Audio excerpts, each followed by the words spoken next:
জামালপুরের গর্ভ প্রত্যুষা কোলে। কেননা আমাদেরই প্রতিবেশী দেশ নেপালে যোগা প্রতিযোগিতা হয়েছিল, আর এই যোগা প্রতিযোগিতায় অংশগ্রহণ করেছিল জামালপুরের কোরা গ্রামের মেয়ে প্রত্যুষা কোলে। এই যে প্রতিবেশী দেশ নেপালে যোগা প্রতিযোগিতা হয়েছিল, তাতে যেমন 12টি দেশ অংশগ্রহণ করেছিল, তেমন পশ্চিমবঙ্গের 25টি জেলা অংশগ্রহণ করেছিল। আর এই 25টি জেলার মধ্যে পূর্ব বর্ধমানের জামালপুরে প্রত্যুষা কোলে সোনা নিয়ে ফিরল। আর এই সোনা নিয়ে ফেরার পরই কিন্তু এলাকায় খুশির হাওয়া।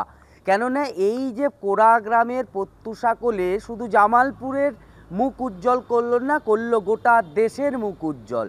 কেননা এই যোগা প্রতিযোগিতায় প্রত্যুষা কোলে প্রথম স্থান অধিকার করেছে।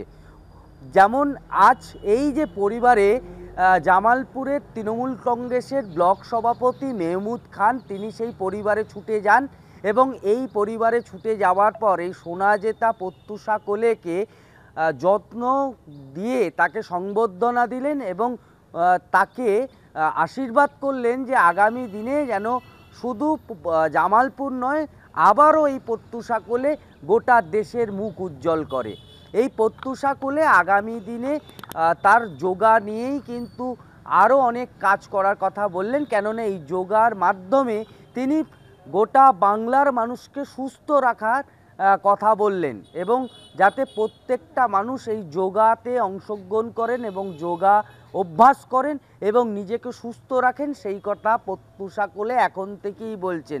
মূলত দেশের এবং জামালপুরের গর্ব এই প্রত্যুষা কোলেকে নিয়েই কিন্তু এখন গোটা গ্রাম জামালপুর সহ এলাকার মানুষ কিন্তু এখন খুশির হাওয়া। প্রত্যুষা কোলেকে বাড়িতে দেখতে যাচ্ছেন এবং আজকে যেমন জামালপুরের ব্লক সভাপতি গেলেন, তেমন বিভিন্ন অঞ্চলের অঞ্চল সভাপতি, প্রধান, উপপ্রধান, তারা প্রত্যেকেই কিন্তু এই প্রত্যুষা কোলের বাড়িতে গেছিলেন এবং তাকে সংবর্ধনা জানালেন।